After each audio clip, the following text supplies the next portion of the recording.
For those of you who have been to my panels at Digital Hollywood, the panel, you'll get as much out of the panel as you put into it.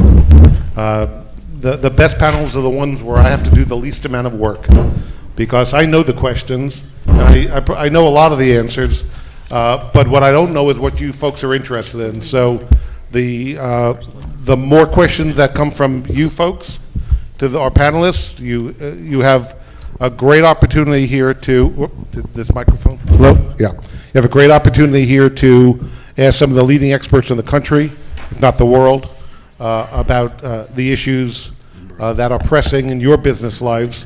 And don't be shy. Interrupt.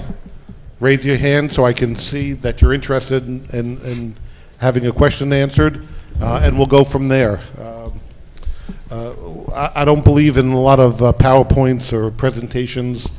We're here to answer your questions and answer the concerns you face every single day. It's a confusing business. It's a complex business. And it's getting more confusing and more complex, and not less confusing and less complex every single day. And that's the fun of it. It's a great industry. It used to be a lot of different industries, and we all seem to be merging into one giant media, production, technology, distribution, platform, measurement, advertising, content, production industry. And it's getting more and more interconnected as we go along. My background is out of Comcast, where I was Executive Vice President, General Counsel, and in charge of the video on demand platform in its early days. And a lot of it's online and on-demand products. I'll ask the panelists to introduce themselves and what they do so you understand their perspective, and let's just go from there. So we start with Scott. Start with you. Yeah, hi. I'm Scott Barton from Starz. I head up our digital platforms. That's products like our on-demand services with our affiliates, as well as our TV Everywhere. Is the microphone working, or are you just not close enough?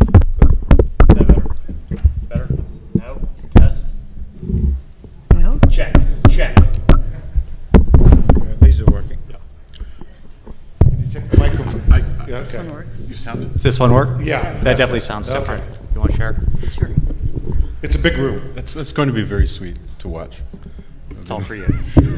So again, I'm Scott Barton from Starz. I head up our digital platforms. That includes our on-demand products that we have with our distributors, as well as our TV Everywhere platforms, Starz Play, Encore Play. They're available on iOS, Android, Xbox 360, Xbox One, Amazon Fire, Roku, Samsung TV, that sort of thing.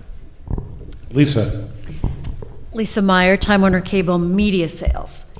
I cannot hook up anybody's televisions or internet, but what we do deal with is TV ads everywhere. We are a distributor of content, and my group inserts 30 seconds, 60 seconds ads into cable programming across all devices. We also study audiences and their viewing patterns and work with all major advertising agencies and national brands. Wow.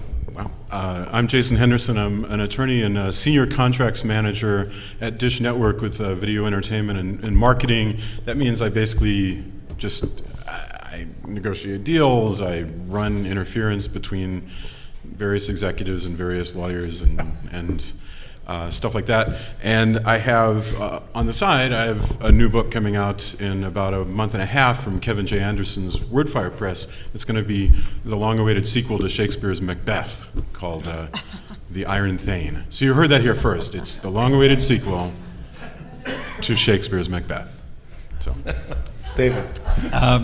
In fact, I think we might have met when you were at Dish when David Hill was there, because I think your job was to stop him causing more trouble. oh yeah, yeah. Which I could. I have been in the United States for 15 years. I've been a producer. I've produced other producers. I've run production companies, and I've run a couple of cable channels. Most recently, National Geographic channels. But I've now started, or I'm heading up an organization to represent production companies in this changing industry. I think more than ever, production companies could do with coming together for help, guidance, and our mantra is simply to make production companies, our members' production companies, better businesses.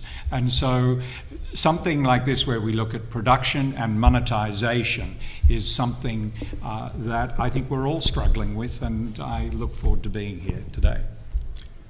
My name is Mike Cohn. I'm the Executive VP of Business Operations and General Counsel at Dick Clark Productions.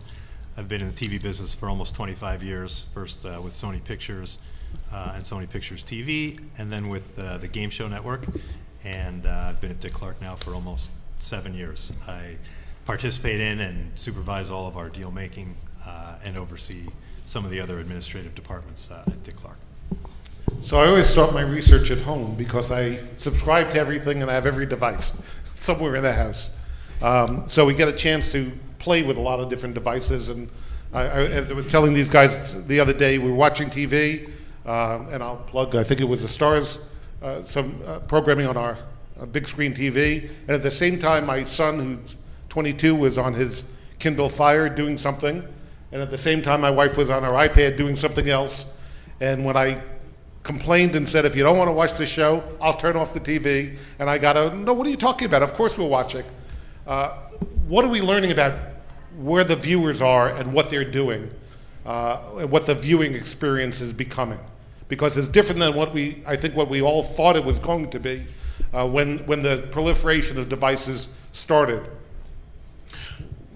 Can I throw out what we were talking about beforehand? Please. Because this is so. There's brand new data today, just today, that I saw on a link on LinkedIn from Adobe, and the interesting thing that I saw in there is that consumers, 9 out of 10 consumers reported that they're watching TV on multiple screens at the same time regularly.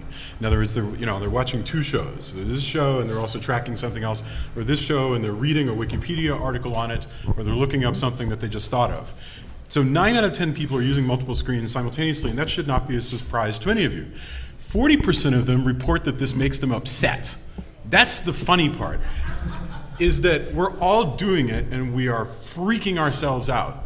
I don't even know exactly what the business response to that is. Because I mean, I don't know if we're just going to figure out how to sort of mold your distress into something that we can work with, or are we all just making ourselves unhappy with too many choices? I don't know. Lisa?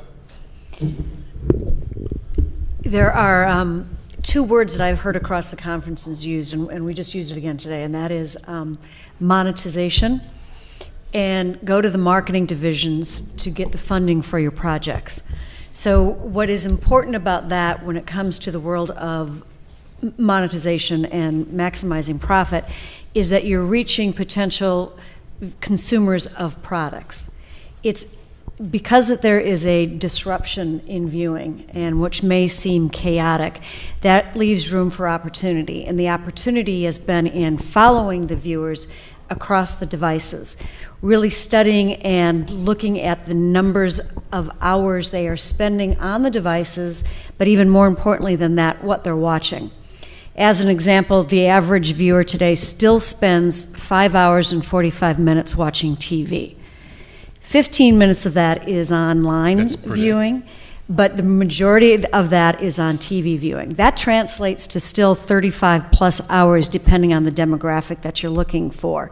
So the good news is, even though it may be people are using so many devices and it's causing them to have some anxiety about that, we're able to track and follow that and to help companies monetize their messages and their products. So David, do content creators care which platform is being preferred? Or is a viewer worth the same, whatever platform they're watching the content on? For us at Stars, frankly, we don't care. What we want to do is deliver value to the subscriber. So if that subscriber wants to consume on a TV, fantastic. They want to consume on a tablet or on a phone, even better. In fact, what we found is people will start consuming on a phone for a smaller duration and then shift to a TV-based console like an Xbox or a Roku device. But isn't that But because I you're a think subscription-based model?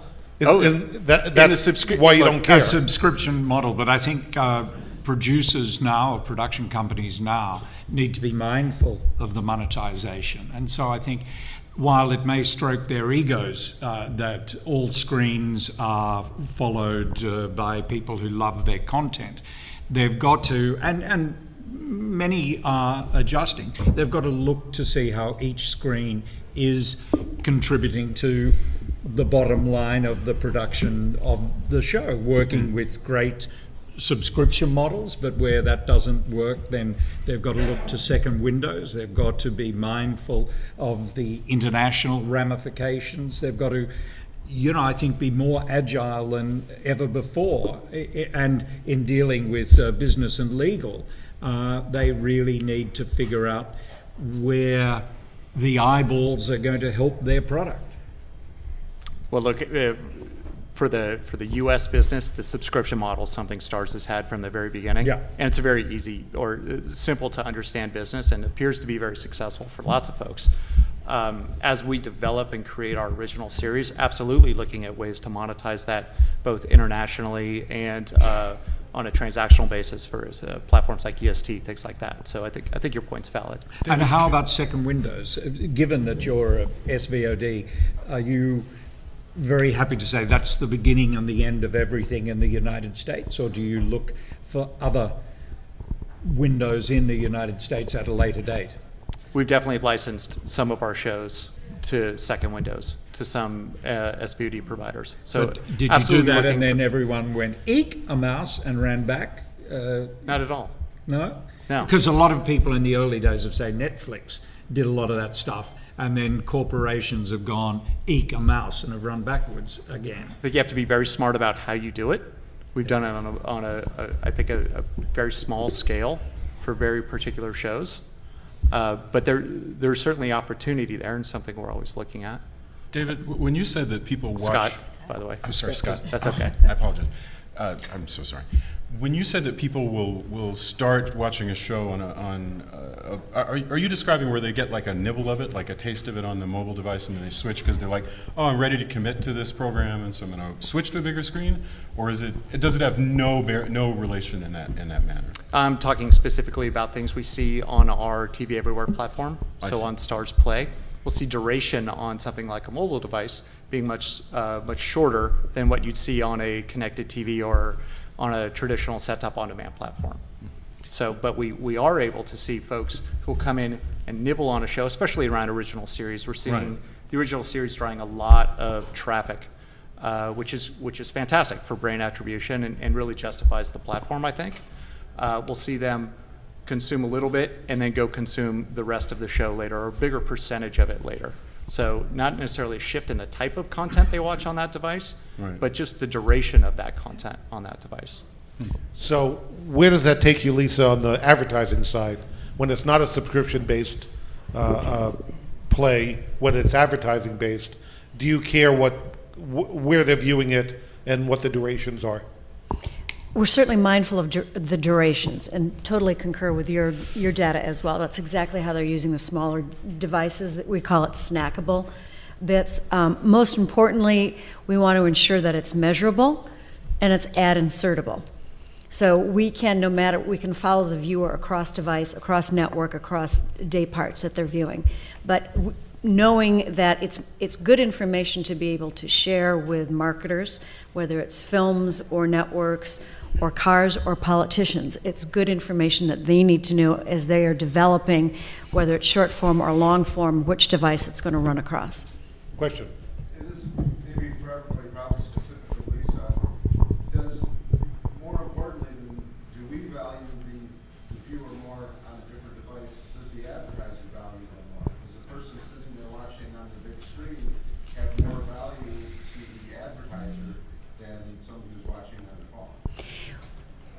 I'm going to answer that in two different ways. First of all, it's across the devices we've seen is additive, not instead of.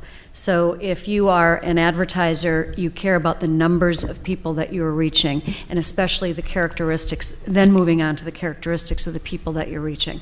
So the engagement, the immersion level, the length of time that content can keep a viewer engaged, the buzzworthiness of it, because social also is driven by TV and vice versa. So all of those are blended together, and that matters a lot to all marketers. Anyone else want to, Michael?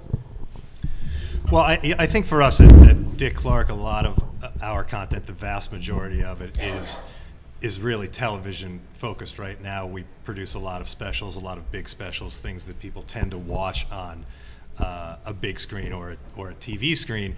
We spend a lot of time thinking about, though, how the convergence of the platforms can help us from a marketing perspective.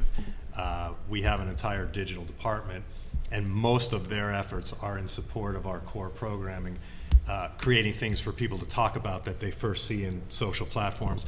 It's a little bit like what Scott mentioned, which is people can get a nibble of something online or in a short bit, get interested in it, and then move to the bigger platform. So what are the conversations that you have today with producers of this content that you didn't have 3 or 4 years ago? Well, we're the producers, so the difference for us is primarily in the conversations we have with a network about the content and where they can use it and how they can monetize it and what rights we want to try to keep for ourselves. That's primarily the dance that we do. And it goes back to what you said at the beginning, that all of this has continued to get more and more and more complicated in terms of the platforms, avenues, geographic areas, because there's obviously a different type of spillover that you have on the internet than you have on TV. When a particular platform that you license to puts it on a network, their television network, that has a very distinct reach, whereas if they put it on their website, it can have a much greater reach, and it's just something that you have to pay attention to. David? I think also with my sort of last year's hat on when I was at National Geographic, one of the things that we were looking as a buyer was always, how are we going to market this thing? Because that universally across our ecosystem, the cost of marketing or breaking through or breaking out with products is just extraordinary. And with, as John Landgraf has said, far too much drama, but with a whole bunch of stuff out there, the shows you want to buy actually come with something going on that is going to help their marketing. Because each year you used to make Sophie's Choice. If you had 20 new shows, you could only spend, because there's no point in spending less than 3-4 million. So you could only market 10 of the 20. And so you had to make that terrible choice as the show is being launched, which ones you won't support. So anything that, and I see a time in a multi-window world where part of the producer's duty, part of what they're selling is going to be what their marketing reach is going to be with the product. And of course, the buyer will take it very graciously for free. But I think it's going to be something that's got to actually be sorted out, what the marketing cost of the various programs are. It becomes a real cost, like a cost of production. Jason, did you want to? No, I didn't. Well, if the question is what are we discussing lately, with content creators, anytime a new piece of content comes in, you have to make sure, just in terms of deals, you just have to make sure that that content is everywhere. If you have the rights to that content, then it's incumbent on you to have the rights to give it to your customers in all the places that they expect it, which, as we discussed earlier, is darn near everywhere. So because it's not instantly obvious, that any given new device is instantly going to be able to access that content. So there's deal making aspects of that, and there's also product management aspects of that, and making sure that you're deploying it. But yeah, all of that has to be locked up. We absolutely have to be able to. The consumer at this point expects to be able to get any given show on any given device and be able to find it, and then be able to get back to it and have a decent experience doing all of that. So what are we learning about where the viewers are and what they're doing? Does anybody want to? It's generational. I mean, Okay. there's a generational aspect to it. Did I interrupt you? I'm No, so no, sorry. no. So I'm gonna try this on because I know this to be true, but I don't know the delineations across all devices. But I know with older viewers, certainly they still prefer the giant screen. With certain content, you still prefer a giant screen.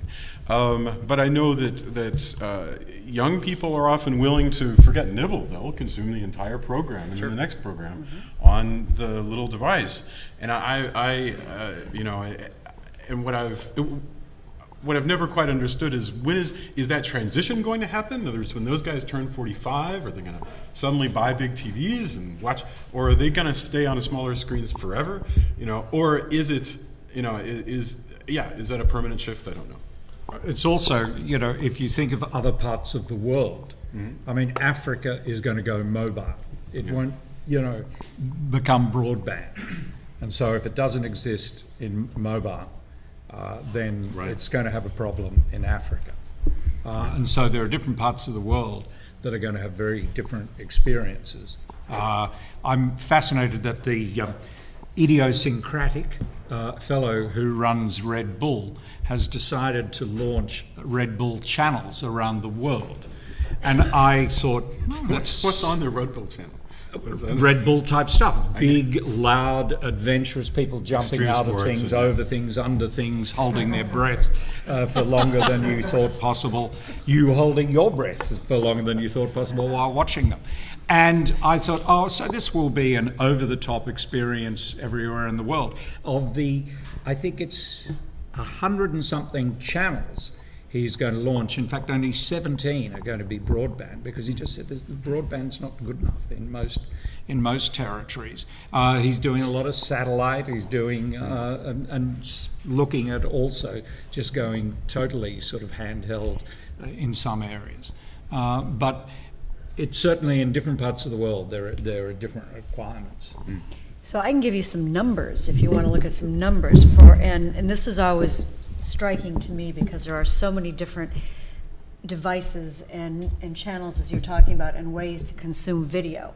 And we actually we've thrown out the word digital because it's all about video. It's just video and how you can consume it. So on traditional TV, if you're looking at adults 18 to 24, they're averaging 18 hours a week. Adults 50 to 64, 43 hours. And then if you drop down to those that are watching across an app or a web on a smartphone, for the 18 to 24s, they're spending 10 hours a week. And for the adults 50 to 64, they're spending 6 hours.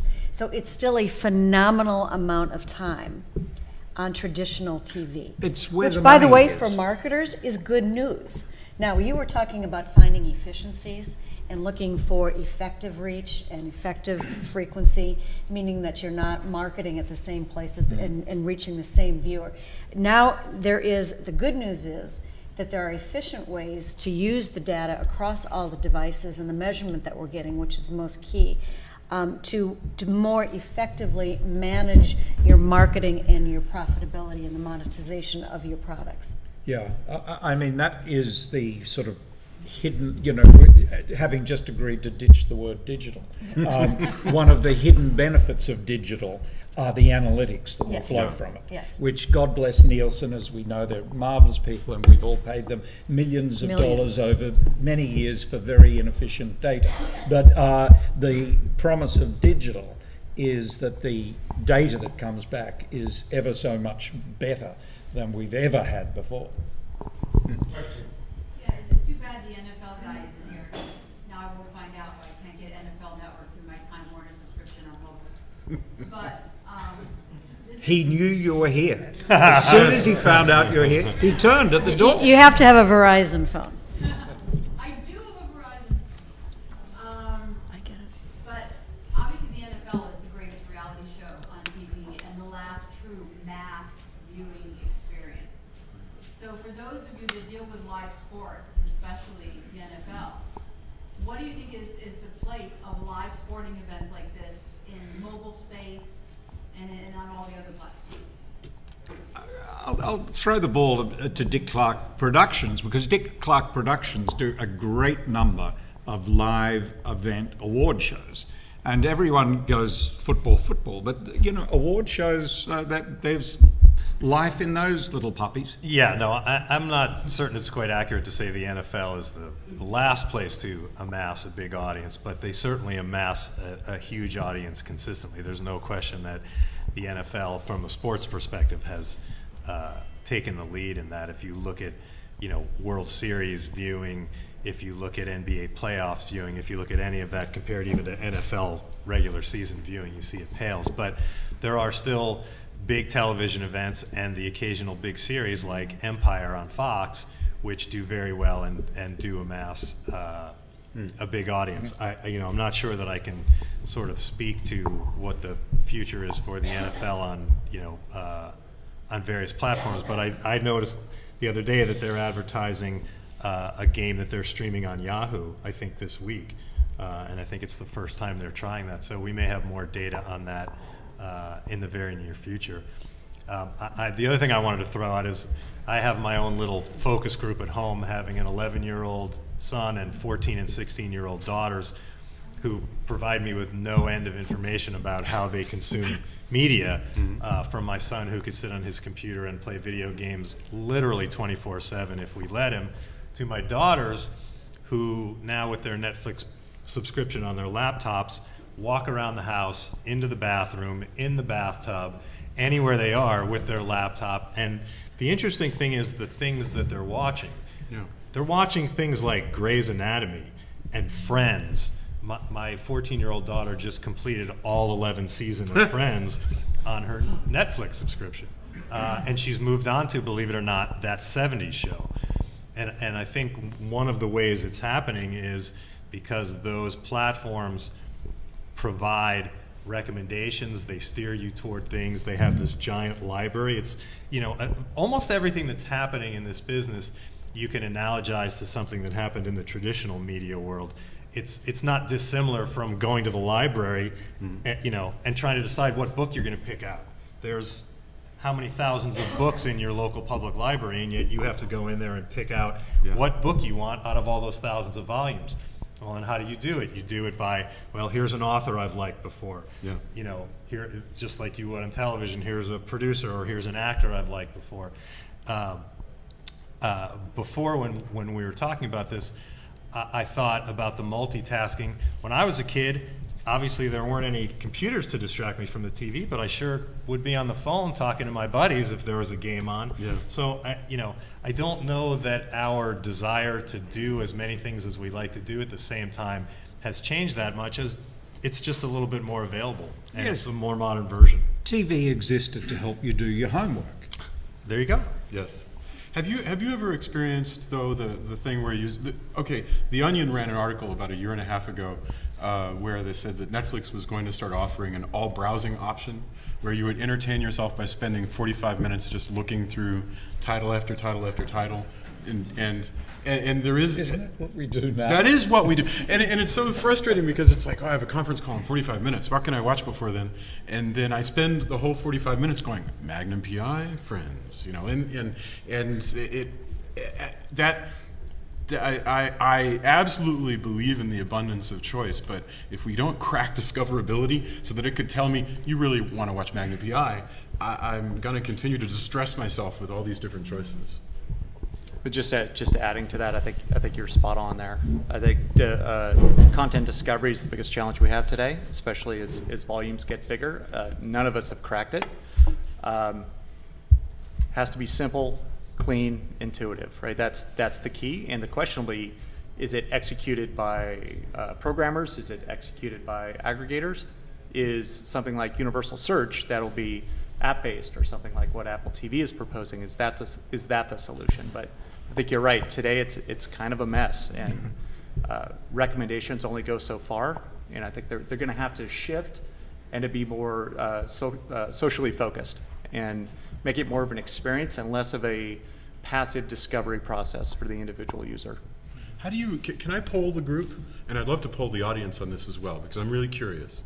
If you know today that you want to watch the Maltese Falcon, and you all probably have 1, if not 5, subscriptions to different content sources. You want to watch the Maltese Falcon, go. How do you do it? Where do you find it? Where do you go first? Watch the what? The Maltese Falcon. Don't even try it. I tried to get my daughter to watch the Maltese Falcon. We got about 25 minutes in. and she How said, about The Breakfast Club. There are I've got some, to tell you, it's there not are some working. sites that do aggregate the searchability, like GoWatchIt.com, where you can You go go to watch that website, and that'll tell you where the movie is available. it. Just Watch is all. I use Go Just Watch Watch It. as an app. Yeah. There's, Fan TV does it, but I find none of them are. But I was curious actually. Nobody's cracked that. No one's code yet. cracked it yet. It was the biggest impediment for video on demand, always, Yeah. was searchability, and I think still is a huge impediment to video on demand. TV guide for the internet? Yeah. Or is it? For video, I think maybe something like that would be good. The problem is the API. Did I interrupt you, Terry? I'm sorry. No. I would, after you're done. Well, okay, really quickly, the way it would work, and I guess where it's falling down right now is Just Watch, for instance, which I love. I use Just Watch. If I want to watch To Have and Have Not, I enter it in on Just Watch and it tells me it's on Amazon Prime. Gee, you're working through a lot of old movies. I know. Well, my life is spent entirely in the past. But but for that to work, each of those Amazon, Netflix, Stars, all of them have to be feeding APIs to this app. Exactly. And the API has to work. And to actually satisfy the consumer at home, it also has to include EPG data coming from whoever their cable subscriber is, and that API is not always easy to get. So having that perfect app, I mean, this is, look, from Dish's perspective, this is what we'd like to do for our customers, to have not a user, but a unified experience for all that stuff. But that's a challenge. You're right, it's not fed in. I have tried, and I'm still trying with 2 research groups to answer the question, which producers produced how many hours of what television for which buyers last year? Now, I limited the buyers to, I think it was like 90 channels. And lo and behold, some of the channels put in EPG guides and they put the producers' names, some of them don't. And so in the end, it was an unanswerable question, or certainly a question I couldn't answer easily. So the metadata is lacking. Well, Yep. maybe you can answer this question. Mr. Cohen's statement about his children kind of triggered something that I heard yesterday, and I can't remember who said it. It was either the guy from Epics or Mr. Gardner, your colleague at Stars, that syndication is dead with the advent of Netflix and some of the other companies like that. And I'm curious, on a broader level, whether you think that the economics of the long-tail monetization has transformed or is transforming as a result of the Netflix companies and companies like that, platforms like that, relative to the syndication that existed for decades.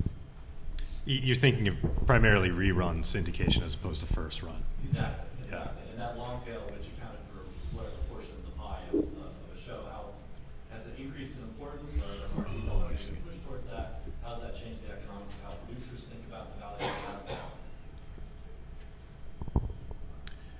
Oh, well, from my perspective, because we, it's not really a Dick Clark perspective because we haven't recently produced much programming that would be rerun in the syndication market. But just from, the articles I read, it sure seems like people are still paying a lot of money for television programs. Right. I think. I think there's still syndication. It's just in a different place. Well, no, but I think even on television, if you look at this, the networks that typically run reruns and the cable networks, they're still aggregating a lot of viewers. Mm-hmm. They're still getting a lot of sampling that then leads to their original programming, which is what they tend to like to use to brand their channels. The Big Bang Theory and Seinfeld, those shows still sell for a lot of money in the syndicated market. I think some of what the producers do in terms of windowing tries to help preserve the monetization of that, but a lot of it is blending. But I think there's still a really robust market out there in television. Scott? Yeah, like I tend to agree. I don't think that syndication has gone away. It's not necessarily as relevant to the Stars business, but I think Mike makes perfect accurate points there. I don't think there's a change there. It may just be a shift, and there could potentially be some incremental buyers in the space, which I think should just help the business. There's also all these different viewers who are consuming in different ways. Like my grandmother has chosen to completely do away with her cable subscription and gets her programming completely OTA. So she's getting episodes of Route 66 or whatever, just coming through on a linear feed that she happens to catch at 3 in the afternoon, like it's 1978 or something. And whereas I get the same program through my Hulu subscription. I'm the sucker because I'm the one paying for what she's getting for free at 3 in the afternoon. But those producers are looking for, I can sell to her in a way through syndication and advertising, and I can sell to him in another way. Question. So you're all talking about content discovery, and I'm assuming that every single one of you has been looking at this for a long time. If someone had a patented system to break through content discovery, how much would it be worth?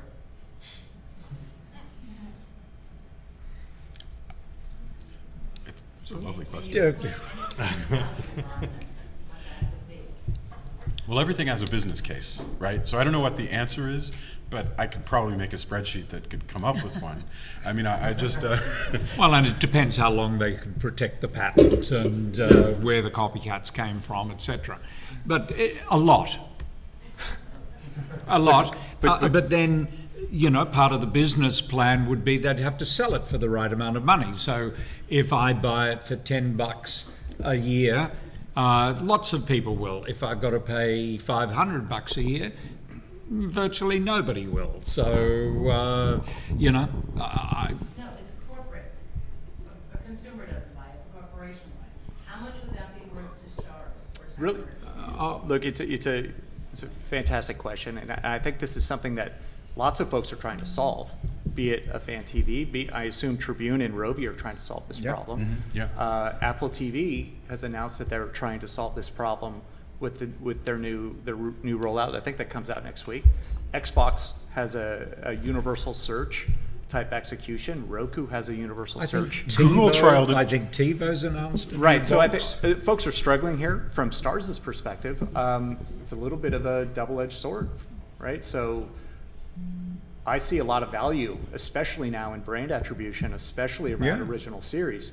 If there's a universal search solution out there and you go search for a show like Power, which is our second season just ended this summer, I want to make sure that you got it from Stars and not necessarily just from the Ethernet out there. And so there needs to be, from a programming perspective, needs to be a balance between brand attribution and assigning that value to your subscription and not just getting you to content. There's probably a way to strike that balance and still get you the show you want, the way you want, where you want. I know we always say that, but that's really the key.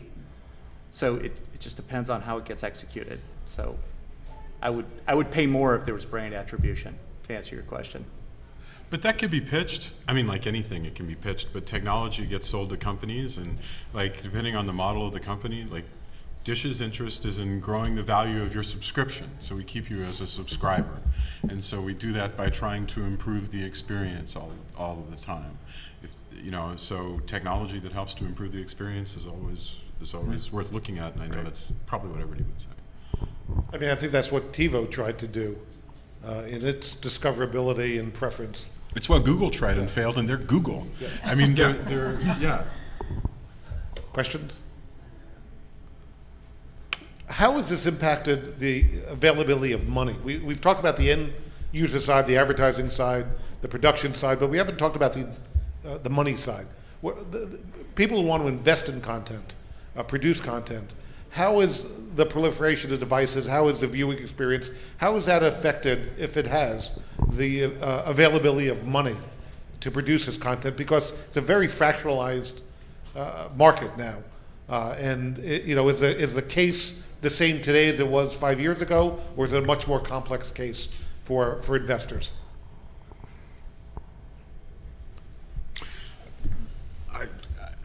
So, I'm happy to jump in. For me, it's less about devices here. If we're talking about how to monetize content, and again, this would be for Starz. It would be in the case of our original series. It's more about incremental markets and less about devices. So devices, we feel, are in the U.S. side of things are table stakes. We want to be everywhere where our subscribers want us to be, and we feel we're executing against that. But the way we monetize that content is through international markets, through EST platforms like that.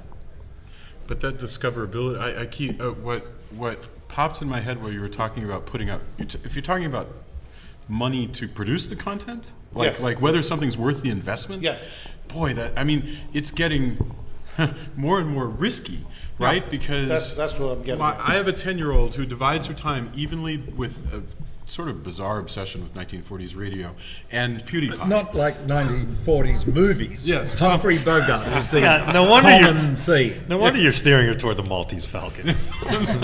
But She's probably heard a lot of ads for it. yeah, sad to say. To have not.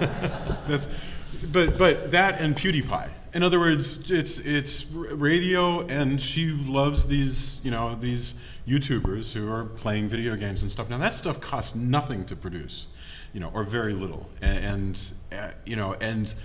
those eyeballs are being dragged away from premium content that costs tens of millions of dollars. So but candidly, I'm glad I don't have to make that choice. I think It's tougher. Oh, sorry. Yeah. No, I was going to say it's hard to single out or silo a piece of this because there is such a huge eco flow in the system today that one is dependent on the other. I mean, if you ask that from the finance group, they're going to gather their information from the writers and the producers, and they're going to look at distribution and then the merchandising sales off of that, et cetera. So I think it's a really good question to think about. And we do probably the second largest category of advertising across Time Warner Cable and to our households is the media, which is the world that we're all talking to today. And we've watched over the past 10 years the flow and the difference of amounts of money that are in that category and how social has affected that, how distributors who own content affects that, how they're using their own channels for merchandising and marketing. But I don't think the monetization is a conversation between all functional groups. And as I was saying in the beginning of this, at least at last night's dinner, it was all like the marketing department's got all the money. So marketing definitely touches all the different spokes of the wheel. So if you're investing millions in a piece of content, and I'm thinking about Starz in particular, that you then have to really commit, we're going to have to spend this and then some, and then 100% of that to get people to come and watch it, right? Or else it's kind of a lost investment because they won't find it. Well, that's the business, right? That's exactly right. That's it in a nutshell. That's what we do there. Just adding that to a bit, our original strategy at Starz right now is to target what we believe are underserved demographics. So if you look like we have for example, a huge African American following for our show Power and Survivor's Remorse, and we're seeing that shift into the Hispanic community.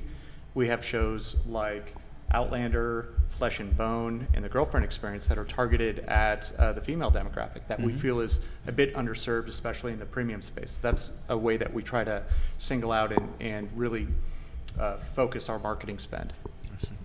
And I think just sorry to cut you off, but I think one thing that we've learned through this whole process as media is evolving is that there will always be a way to produce great content. There will always be somebody who is willing to pay for it, whether it's a subscription service like Starz, who sees a way to put a show on its network that lots of people are going to want to watch and pay the subscription fee for, or whether it's an advertiser who sees a great aggregation around a show, or even a small but very engaged and very compelled concentration around a show.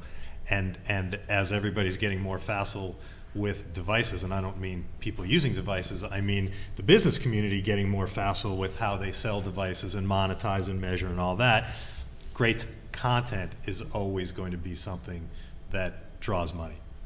Question. It's a great question. I think this may go to your question. When you look for content, would you say it's a percentage of your revenue? When I was with ABC, we'd say, we're trying to say our revenue is here, so therefore our content would be 40% or 50% where our revenue is going in that like 70%. Would that be a typical role for your content budget? Is that here? I don't have an answer to that. Certainly in my old world, it was like that. You certainly didn't want to, charge forward spending more on content or on marketing if your income was, or the revenue was going down. And you've got to know that in basic cable, somewhere between 15 and 20% of eyeballs kind of disappeared last year. So revenue is going down on advertising, and yet to come is subscription. So, I think people in basic cable are looking with some anxiety to how and what they spend. Yes. You got a question about it? No? Sorry. Your thought on ad blockers and how that can affect the SVOD business? Ad blockers. Well, we don't have them on set-top boxes. Right. So, which is where most of the consumption on Dish is happening. Gosh, so I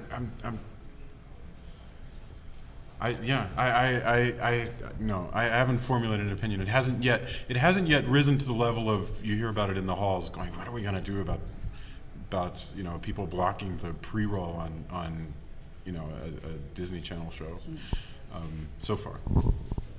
Lisa, do you have? Yeah, we're certainly watching that and all the devices that are, or the apps that are being sold for that.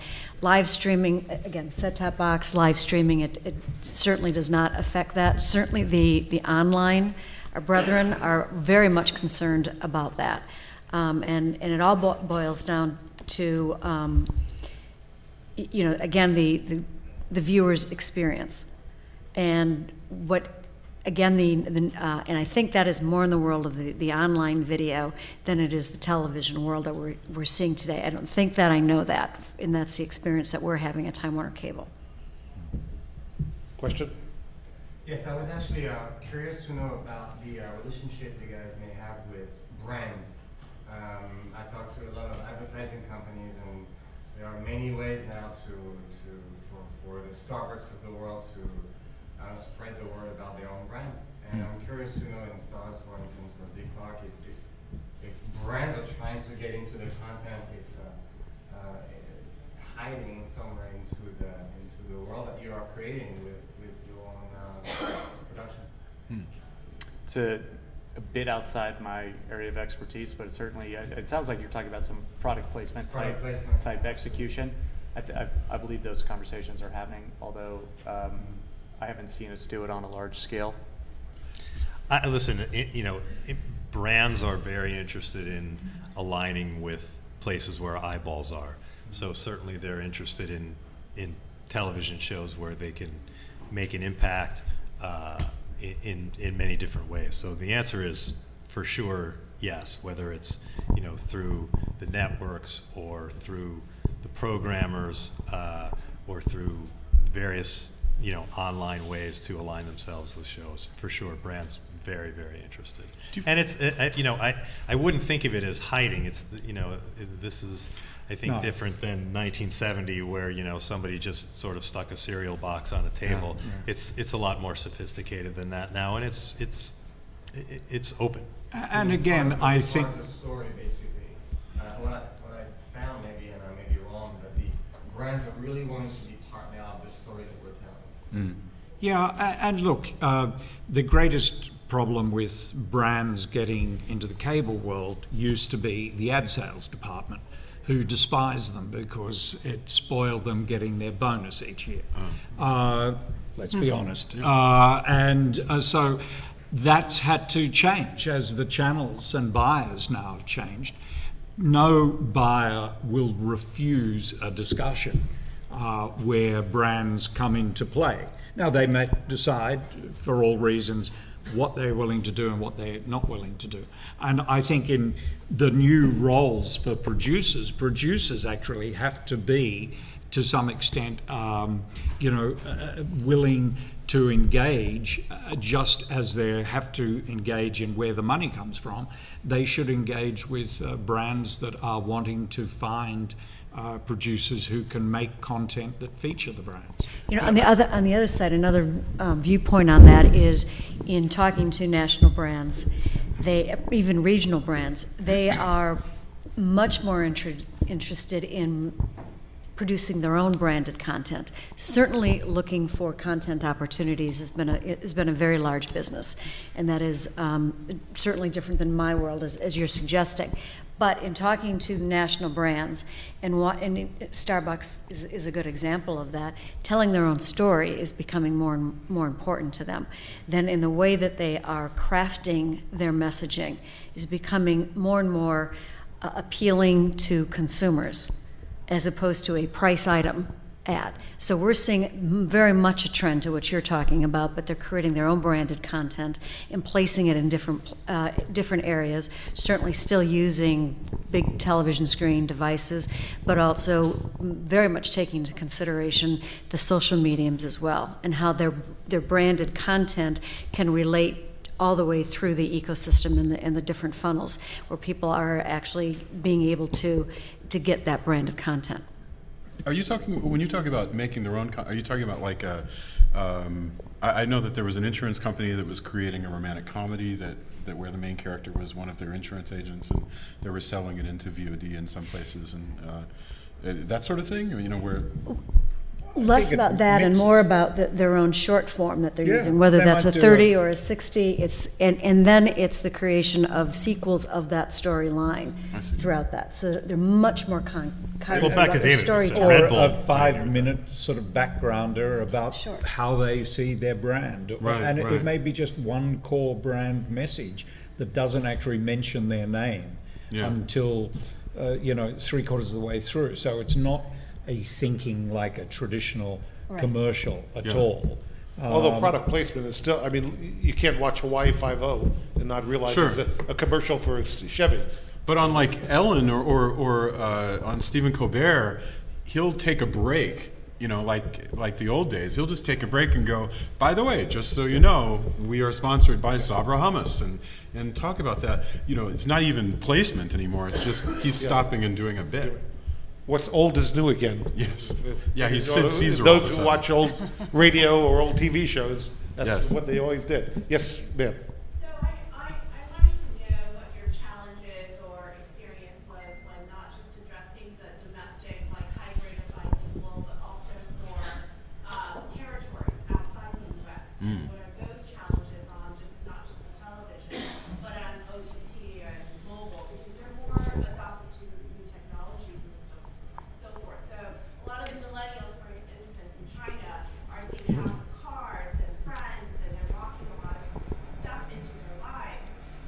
So I'm wondering, in terms of like challenges with your own content, as well as censorship, as well as your brands being a partner towards other territories. Wow. That's good. Well, first of all, I guess the traditional linear television model was very tight about territories. Back 20 years ago, cans of film or tape went to this territory or that territory, and everything was very well spelled out. In an over-the-top world, barriers to territories have pretty well disappeared, and so it makes it very hard. I mean, that's hardly an answer. It's just an observation of where we are, and people are trying to get hold of whatever they want whenever they want it. I mean, Australia, my old stamping ground, enjoys the reputation as the #1 pirate nation in the world for House of Thrones. There are more Australians willing to pirate House of Thrones than there are people in New Zealand. So House of Cards or Game of Thrones, not House of Thrones. No, House fantastic. of Cards, of course. They did watch the original English one before Netflix created it all over again. But that's Netflix's wonderful. Right? Have you trademarked that title, David, before somebody here runs out and tries to steal your idea? Go get the .com. But it certainly has hurried up the business of virtually same-day premieres around the world, just for protection. Question here. Sorry. Question. Well, I was curious as to the branded content versus advertising. How are brands looking more to do more branded content as opposed to advertising, or? I think a mixture of both. I mean, the advertising market is alive and well and doing very nicely with dynamic, placement and so forth. But they are also looking at other forms. And I think smart producers should, find out what they're looking for. And a lot of producers who've started down, if I can say, the digital end, the YouTube end, have terrific relationships with brands. A lot of the producers up the linear TV end have lousy relationships with brands. So if it was one thing that I was going to kind of advise someone how they might sort of span the two worlds, I'd draw on good relationships with brands. Yeah, do they see more value in one or the other at this point? Because there's a big drop off in millennials watching. Right? So, is there more value in the content creation, or is there more value in the 30-second advertising? There's still value in both. The traditional model is alive and well. The problem with the money that is spent in digital is that it's so widely spent that there aren't a lot of people getting hold of a lot of it. Whereas in traditional television, there are still big traditional channels who get big traditional dough for big traditional 30-second commercials. Yeah, we spend a lot of time thinking about advertisers and trying to develop relationships with them, and we've done a very, I think, I'm not tooting my own horn because I don't do it personally, but I think our teams have done an excellent job of developing relationships. And what we find is they want to be everywhere, because wherever there's eyeballs, they want to be, and they have a huge appetite to be where they know people are watching. Lisa, are you inserting 6-second commercials here and there, or are the ones are virtually all 30-seconders? Majority of them are 30 seconds. Did you say 6 seconds or 60? No, I said 6. No, we're not. Because to me, that seems to be, if I was in the advertising industry at the moment, I'd be trying to make extraordinarily short 30-second commercials to the tune of 10 seconds max. But I'd be trying to see, when you look at a good 6 seconds, you sometimes are astounded how good it is. Yeah. And I'm surprised that the advertising industry is not doing more in that area. There's a lot of studying being done around millennials. Our company does it as well. I think that every national brand, regional brand, every brand has to spend their time in that. And we look at full player episodes. We look at how much time is spent on short form as well, on YouTube, et cetera. And we're all doing that studies. I think what we're finding about millennials is that they trust no one and they are absolutely not brand loyal. So whether or not you've spent your money in branded content with Dick Clark Productions or other productions on that, I think it goes up back to storytelling and how you're telling the story, how you're positioning it.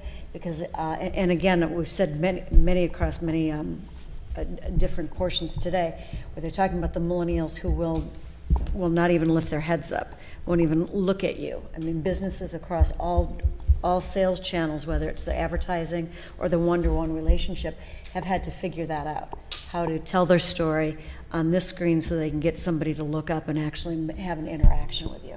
So it's a relationship with a millennial, but again, knowing that they trust no one and are not at all brand loyal.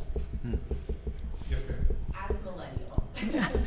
Well, ask her. Yeah, as a millennial who unplugged cable years ago, and as a television producer trying to decide whether to pivot my career into the digital space because I'm sort of terrified of the future of television, what is your You and me take? both. The statistics were that people are still watching a lot of television. Is that going to change when, we're the remaining generation, we're the oldest generation? What do you guys think? Is it going to go away ever completely? I think everyone's going to watch a lot of everything. I don't think there is that one path to the future, that everything is going to change to path, X. That for the foreseeable future, there's going to be a lot of stuff on a lot of different places. But I do think as a content creator, if you like, content producer, you have to be agile. You have to actually have feet in a whole bunch of different camps. And I think it's going to be harder for you because I think you're going to have to find money from different ways. Before, a producer saw one person at Stars, deal was done. All the money landed in their lap, and then they just went off and made the bloody thing. Now, you're going to have to go to Stars, but you may well have to do something with some mad Canadians, and you may have to do something with some others, and this and that, and contribute some marketing, etc. So you may become a different sort of person as a producer. My question to you is, are you still watching video? You're just not doing it through a cable subscription? Right, yes. Right, so that is, I think, what the future is. At least that's all the indicators right now. So you're still watching video. It's just the distribution and the way that you're receiving it is different. And all companies are following that and following that trend and are planning for that. So video and content is alive and well. Can I quiz you as a millennial? Yeah. Oh, I'm sorry. I was just going to say, I think that's absolutely right. It's not going to go away. Whether you call it TV or not, people want to be entertained. People want video. The question is just, how will they consume it? Will it be on I think the idea of appointment viewing from a linear channel will probably continue to shrink, and unless you're talking about the Oscars. Tyler's not here, but the NFL or an award show or something like that. So you'll probably see more time shifting happening. Whether or not this seems like this whole show is about VR, so I feel like I'd miss an opportunity not to say it. So I don't know if VR will be a part of that or not, or what you're producing. But people want to be entertained, and how they consume it is where the shift will happen. If you watch TV with if you watch video of any kind with your friends, like I don't know, a movie that you've chosen or a program or something, what do you guys still watch it on? I mean, is that true? Do you gather around and watch a tablet on a couch? No, we'll watch it in front of the TV. Right. We'll watch it on the TV. So there's still use cases, but it's just a matter of shifting the experience based on your needs. It's not right. That's one. I mean, even Dish is experimenting with different ways of getting our product out there, because we know that millennials, for instance, are not necessarily interested in having a satellite dish, and so hence was born Sling TV. And I have millennial friends that watch all their shows online through the Xbox to a projection TV. Don't even have a TV set and no cable subscription. Right. They have an internet subscription now, I'm back. That's right. Thank you very much. Somebody's still selling a little pipe. Marks and Associates recently pointed the OTT business to be over a $19 billion business in the next 5 years. E-commerce is now domestically a $290 billion business and globally a $1.4 trillion business. My question is, how do we look at this as a blue ocean strategy between Time Warner, Dish, to basically have a ubiquitous environment for these millennials to consume Power, to consume Discovery Channel or National Geographic, or any of the Apple TV type apps that we could choose, right? From what device, put on what TV, what Google device, besides this digital Hollywood that says, let's come together and look at a blue ocean strategy where price goes down, value goes up, everybody wins. Because there's so much value in Howard's product placement for the watch Protect Believe. I would want to buy that watch from that TV show. I really would. And I think Me too. Time Warner Cable should make some profit from that. But I can guarantee you, people want it. So is there a way for all of us to connect and think about executing ideas that really take a point of view of entertainment? Okay, entertainment is America's second largest export. And we know how big film, television, music are today. Right? Music was a lot bigger. In the same time we saw music shrink, we saw e-commerce grow. So let's be careful with cable to not have a over-the-top shift where cable really missed the boat in some profit. Right? So is there a way for all of us to connect? I doubt it, really. Honestly, I'm sorry to be a cynic, but the free enterprise system, which is pretty well alive and well in this room, would suggest that everyone would like to get a bit of it, but the idea of us all coming together in a blue ocean way, look, it'd be lovely, but it doesn't seem to be what's driving, say, this digital get-together. Everyone's looking for their way to get part of what's going on. Maybe I'm just I gotta too mention, cynical. e-commerce has been another thing that people have been looking at for years and trying to figure out how to crack that one. Just like discoverability. I mean, there's not a lot of, soda that you can sell on Outlander, but there's got to be something, shirts, what have you. And nobody's yet figured out a good way to go, give me that guy's shirt, and that has yet to be cracked. It's funny because that literally was one of the very first examples of the confluence of the internet and television and second screens. Everybody on this panel and probably some people in the room will remember how many conferences they went to 20 years ago, 17 years ago. All everybody talked about was, I want to buy Jennifer Aniston's sweater, and I want to buy it off the TV, and I'm just going to be able to push a button, and I'm going to have Jennifer Aniston's sweater, and that's going to be the killer app. And it's just never happened. It's never happened. Well, we didn't have mobile Right. devices back then. We really didn't have a mobile data. No, it's a good point. It's a good point. No, it's true. And all of that stuff has become easier. No question about it. How we communicate with data. And I think now Sling TV could have that. And in theory, I mean, it requires requires connectivity, but you're right, Sling TV, you're coming in through an internet, or you're sitting on the couch, you have a mobile device. It just, it hasn't happened yet, but eventually somebody's going to crack it and make it really easy. Question. So kind of as a follow-on to that, if you could look in your crystal ball and say 5 or 10 years, if you look at the aggregate revenue that's generated by all the participants in the ecosystem, whether it's the producers or the distributors, the traditional distributors or the online platforms, in 5 to 10 years, is that number going to be a lot less than it is now, the same or more? And I'm wondering, it kind of goes to the millennial question of, they just don't want to pay $100. Right, right. So if they stop paying for that, if just the broadband guys are making all the money off the fat pipes, well, they're not generating content. That's not going back to producers. Who's going to be paying for all this content? I don't want to watch a bunch of cats on YouTube all the time, right? So where is that going to be in 5 to 10 years? People want to watch content, and they will pay something for it.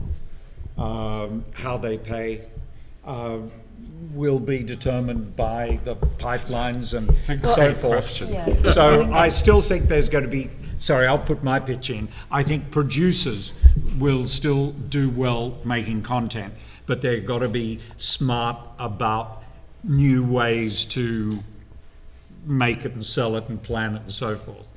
That's my... This is our number one challenge as an MVPD is we have subscribers. They have a bill every month that gets them a giant package. We know that they demand to pay less. They don't want to be the younger generation doesn't want to be in that old model, and so we're stretching out into new product models and saying, okay, well, let's give you a skinnier bundle. Let's give you an unbundle. Let's give you something for $20 a month. Let's figure out how to make the experience something that you like. But yeah, you're absolutely right. I mean, that, like he said earlier, you've just described the business. That is the business, is figuring that one out. Yeah. Question. Yes, so talking about content and ownership of content, I know last year we talked about a little smidge of it, but I just wanted to know, like, here's the iCloud or the cloud, and, you know, consumers are buying it, you know, they're not buying the DVDs, like tangible Yeah. anymore. So how would you parlay, or is that gonna be just like a software license in that sense of expiration, or would they like upgrade their operating system? What are you guys doing in terms of thinking of that on a legal sense as well as developmental growth? You mean owning content? The content of, you know, just like, oh, Fast and Furious 7. You know? So is it important to you to, I'm curious, as a marketing, is it important to you to own content? Yes. So you want to own a copy of Fast and Furious 7 that's mine, and I, well, something, To have and to have not. to have something good, Maltese yeah. Falcon. Yeah, Maltese right. Falcon, right? Or you have children who wants to see, you know, the next Frost or whatever it is, and they want, or the Lego movie, and they want to keep it, you know, in that. So how do you have a recurring of that, you know, when it was like they did a VHS to. It's so funny because that model's going away. I mean, with music, it's literally going away. If I had said 10 years ago, you know, the model of owning MP3s is just going to die. Nobody's even going to be pirating music anymore because it'd be so cheap to get it on by subscription. And you won't own the album, but you'll be able to get to it at any time. And that's actually a model that works for everyone. You know, that... There are those who still want to keep it elastic, you know. No, it's possible, yeah. And so, you know, there are millennials who are going back to, like, yes, give me that trilogy on LP. You know, there's that humanistic feeling of, like, yes, of ownership. So if that's your favorite movie, or if that's the Game of Thrones, like, packet, and I want to own it, you know, not just on a physical format, because it's going to change in technology and upgrade. So if I'm going to host it or put it on the cloud. Like in a locker, right. Exactly, like a locker, your, you know, library card catalog of stuff. How are you going to stop anyone from playing it from not only their, you know, laptop or tablet to even sharing it with somebody when they go to their friend's house and say, let's watch it all together? There are people grappling with that question right now. I mean, what's the one that everybody isn't that crazy about? That Voodoo, right? Not. Well, it is Voodoo, isn't it? Where you buy a Blu-ray and it comes with a little ultraviolet. I'm sorry, yes, not Voodoo. The locker. Although Voodoo has a locker of owned stuff as well, and I guess it's tied in with ultraviolet. But I don't know. I don't know how those problems are being solved. No. With that, we're well over time. I want to thank the panelists.